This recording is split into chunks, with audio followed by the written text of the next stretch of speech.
నీ ఫోన్ లో గోల్డ్ కన్నా వాల్యుబుల్ ఐటమ్ ఉంది అని తెలుసా? నువ్వు అది వేస్ట్ చేస్తున్నావు మామా. ఇప్పుడు చెప్తున్నారు, ముందే చెప్పాలి కదా.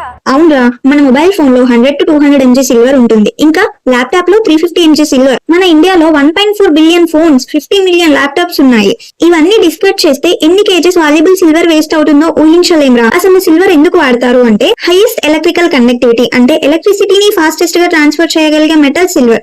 అందుకే సర్క్యూట్స్ మదర్ బోర్డ్స్ లో సిల్వర్ పడుతుంది అంటే సిల్వర్ కాయిన్ లాగా కాదురా. సిల్వర్ ని thin wires, conductive layers and contact points లాగా సర్క్యూట్ బోర్డ్స్ లో పెడతారు. అందుకే ఫోన్స్, ల్యాప్టాప్స్, సోలార్ ప్యానల్స్ లో సూపర్ ఫాస్ట్ గా కరెంట్ ట్రాన్స్ఫర్ అవుతుంది. సోలార్ ప్యానల్స్ లో కూడా ఈ సిల్వర్ ని కండక్టివ్ పేస్ట్ లాగా అప్లై చేస్తారు. ఇండియాలో సోలార్ ప్యానల్స్ వల్ల క్లీన్ కరెంట్ జనరేట్ చేస్తారు. మరి మన ఫోన్ లో ఇది వేస్ట్ చేస్తామంటే సరిపోదురా. నెక్స్ట్ టైం ఫోన్ డిస్కస్ చేయాలంటే గుర్తుపెట్టుకోరా, సిల్వర్ వేస్ట్ చేయడం అంటే మనీ వేస్ట్ కాదు, మన హెల్త్ రిస్క్ చేయడం అంతే. మరి ఈ సిల్వర్ ఎక్కడికి పోతుందో తెలుసా? ఈ సిల్వర్ వేస్ట్ చేయడం వల్ల ఎన్వైరన్మెంట్ ని ఎలా పాయిజన్ చేస్తుందో నెక్స్ట్ షాట్ లో చెప్తా, మిస్ అవ్వకుండా చూడండి.